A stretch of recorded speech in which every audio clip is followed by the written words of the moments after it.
How's it going, everyone? So we got a little informative video today, and I was thinking about starting the wiring process, but I thought that it would kind of be important to write down a little list and kind of go through it with you guys first on the process that goes through my head whenever it's time to start wiring a car from completely nothing. There's mistakes I've made when wiring a car from scratch. I've done this multiple times. I mean, I've done it 1, 2, 3. I did another one of these, that's 4.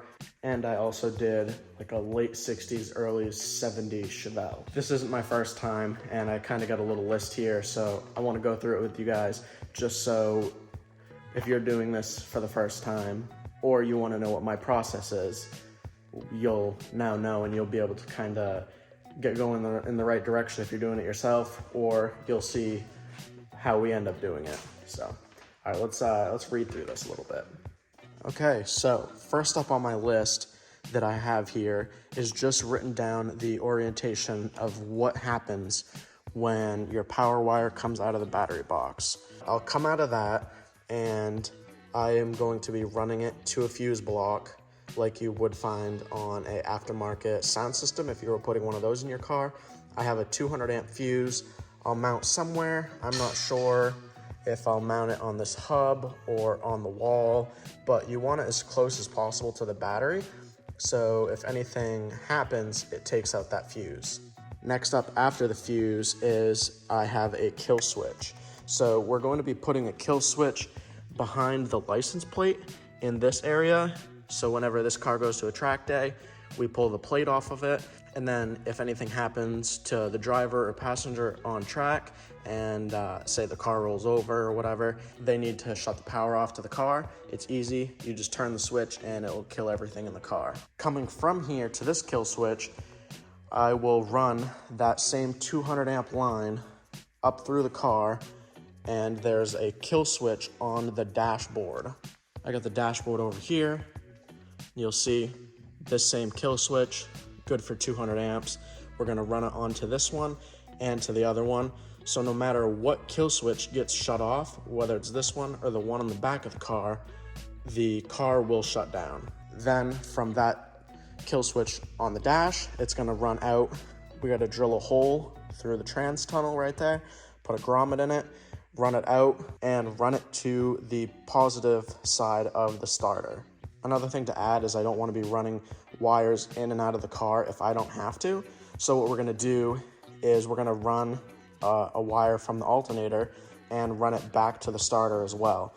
Just that way, the whole 12 volt system will kind of be managed under the hood, but it'll send its charge to and from the main 200 amp line. The plan with this car, I'm not sure if you've seen how my personal RX-7 is built, but we are going to be putting a fuse panel and relay panel right under the dash in this area. You can see some of its mounting tabs. That's where all the wiring is gonna be. So everything that has to go from a fuse panel to a device, say like your headlights or your blinkers, everything is gonna meet in this area first. So what my plan is to do is take the 200 amp line that meets on the kill switch on the dash, run individual 100 amp lines to each fuse panel. I have 2 fuse panels for this car, and then from there we're going to split the load up on 2 different fuse panels, go to relays, and then go to whatever devices we need to go to.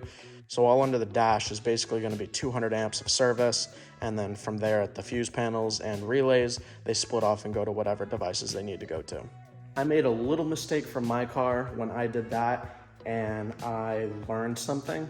So I want to kind of include that because I think it's a pretty valuable piece of information, and it is also going to be applied to this car. So this car here is going to be, realistically, I'm pretty sure it's going to be a multi-use car. I think he may try to slide it a time or two if I'm going to the track. I know that he really wants to like circuit track race it, but it's going to be driven as a street car the majority of the time. And we kind of like to personally build our cars as street cars, just because if you're going to have a car this expensive, my thought is why not drive it? Getting to what I was going to talk about is If you think you're ever going to drive your car on a track, my suggestion is to think about what you're doing with it. So my car I built it as a purpose-built drift car. I wanted to think of all of the tracks that were local to me or that I would ever think about going to, and I read the rule book and requirements on every track. Then what I did is I basically built the car for the most strict track. That way, at some tracks, it may be completely overbuilt, but that one track that requires something that none of the others have, I'm good. With that being said, two things. One of them was if you don't have a factory style ignition system, so like a key that you can't shut off, they require you to have a kill switch, whether it be in the car or outside the car. I had to add that later on, which wasn't a super big deal. Next up, when you are going to be wiring a car, whether it be a race car or a street car or whatever, if you ever think there's a chance that you're going to drive it on the street, or there's a chance you're ever going to drive it on the track, and there's things that you need for one but not the other, wire it up anyways. So if you're building a street car, but you think, oh, I may drag race it and use a line lock eventually, add the line lock now and do the wiring now. You know, if you don't do the line lock now, you can at least put the relay, put the fuse in it, and run the lines to where the roll control is going to be. So it just makes things easier to do it all at once. When you add things later on, it is a complete nightmare. So like something that would be insanely difficult and would look crazy messy is if you add a aftermarket gauge to like your cluster array after you've completely wired it up, you've put it all in loom, and you've loomed the wiring harness that goes to the sensor. So it's just a really big pain in the butt to do things later. And if you ever think you're gonna need it, just put it in now. I promise you it's gonna make your life way easier.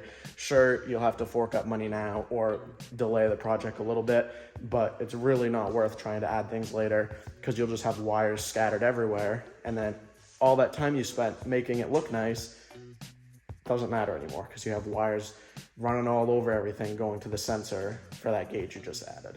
Being that this is a car that I didn't build, but I am wiring up, I didn't have much say as to what he wanted on the car and what he was doing when he built the switch panel, which it's completely fine. I think he nailed it out of the park and he shouldn't have any issues with it. But if you're buying an aftermarket switch panel or you're doing this yourself, think of literally everything you could want on your switch panel and maybe put room for accessory stuff later, just in case there's something you forgot. You can always add it later. So here we have the switch panel that he built. This is gonna be ignition, fuel pump, and starter. But as you can see, we got fans, which is easy, body harness. This is gonna be like your parking lights. And then we have the switch for the line lock and for wipers. This car is probably never gonna have wipers in it, but again, this is what I'm talking about, where this is going to be street driven. So if he eventually wants to add wipers, the wiring will already be there for him. He'll just bolt up the wiper mechanism, the motor, and stuff like that, the linkage, and it'll already be wired for him. It'll be loomed in the harness. It won't be stuff that's added afterwards, and it won't look bad. Next up is your blinkers. These are 3-way switches. So you can't just be like 1, 2, 3, 4, 5, 6, 7, 8, 9, 10, 11, 12, 13. Oh, there's 13 switches. I need 13 relays. What's gonna happen is you're gonna have 2 outputs from this. So there's gonna be a low amperage input coming from the fuse panel, and then you're gonna send it back to activate a relay. So this is gonna activate one relay, and this is gonna activate another. Same thing with your high and low beam. If your low beam goes out, say it burns a fuse and you're driving at night with no lights, you definitely don't want the power signal from this being what comes from the relay, because then both of these outputs don't work. So you want your low beam on its own relay and your high beam on its own relay. That way, if something happens, you always have that immediate backup. Next up, headlights. This is obviously your lights being emitted, but this one here is for pop-ups. These RX-7s have pop-up headlights, and they have motors that actuate them. So on his last car, we just used the manual control knob. It's located right there, and you'd have to screw it up every single time. Next up is interior lights. So we bought lights that are gonna wrap around the halo of the cage. So they'll basically be on the back portion of the cage. They're gonna reflect upwards at the roof, which is white, and it'll kind of bounce all around the car. If he's at a drive-through or something with it at nighttime, or has to work on the battery or access the fuel pump cover or whatever it is that he's doing, he needs to be able to do that and see, not be walking around with a phone. You know, it's just one of those things you don't think about until you wish you had it, and then you have to wire it in afterwards, and it looks bad. So we're doing lights on the top of the cage, and then we're also going to be doing them on the dash bar that goes underneath the dash that's integrated on the cage. We're going to be putting light strips on each side, driver and passenger. That way, if he needs to get to anything on the fuse panel, like say he burns out a fuse or wants to replace a relay or whatever it is that he's doing, you can literally just flick that switch on the dash and you'll be able to see everything that you want to do. Next thing he did was add an underglow switch, strobe lights, and an accessory. So again, like I said a little while ago, the accessory switch, you can do as many of those as you need to. There's not going to be such thing as doing too much, because what you'll do is you'll wire that all in to your fuse panel and relays already, so that those switches are activating things, but the outputs of the relays just aren't going to anything. So next up, when I'm wiring a car, the things that I'm really thinking about doing is making sure that they're easy to work on by maybe putting quick disconnects or making it like modular. You want things like that, so if you ever have to work on things, it's easy to take apart. So like that dash, it has the kill switch on it, which is going to make it less modular than I would like, but you're gonna have that 200 amp wire going to it, and then you're gonna have the 200 amp wire coming off of it, and then you'll have two 100 amp wires coming off of it going to the relays. So if you undo the two nuts on the back of the kill switch and obviously shut the power off, you can just let those wires hang. Then everything on the switch panel should be just low amperage stuff, because they're just activating relays. Then you can put them in like a harness that you can just quickly disconnect. So like I'll probably buy two 12-pin connectors, and that'll more than handle everything that is on this switch panel. Same thing for your cluster. I think that your cluster should be the same way. I could probably just have one 12-way plug for that, just a 12-pin connector. Undo the connector, it undoes all of your sensors, and it does like your power for your gauges, stuff like that. And then from that point on, you literally can take the dash out. Then you just have left over a couple plugs. When you go to put the car or the dash back together, you just connect everything and you're good to go. The last and final thing that I have on my piece of paper here is simplify whatever you can. You know, with whatever you're building, you want to make sure that it's easy to use, and if you simplify it, it should make building it easier, and just to maintain it as well. So like a good example of simplifying things is the wipers that would be in this car typically are probably like a 3-speed, like a low, medium, high. When I build the harness for this, I'm going to have it so that you can plug the wiring into the wiper motor, and if you use the switch in the car, it's going to operate the wipers on full tilt. There isn't really a scenario where I could be like, man, it would be nice if these operated slower. You could literally just hit the switch on and shut it off. It'll do a fast sweep, but it's not gonna be like constantly ripping on the windshield. So like that's a scenario where you could simplify things.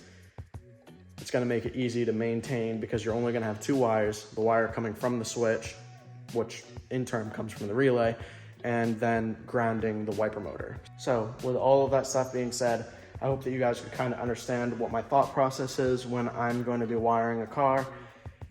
You'll see all of that stuff I just mentioned portrayed through the videos that are to come, because we are going to start wiring this car, and I actually have the relay board here in front of me. So I'm gonna map out on this thing where I want the relays, where I want the fuse panels. I have everything that I need. It all came in, So we're basically just gonna put everything on that relay board, move it around until we find what fits.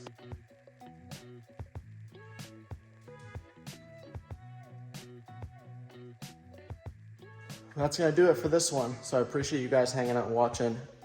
And it's time to get to work on this thing. So we gotta get this thing done because there's a lot of summer left, and I wanna be able to enjoy this with him as well as my car. So we'll see you guys in the next one. We're gonna get to work.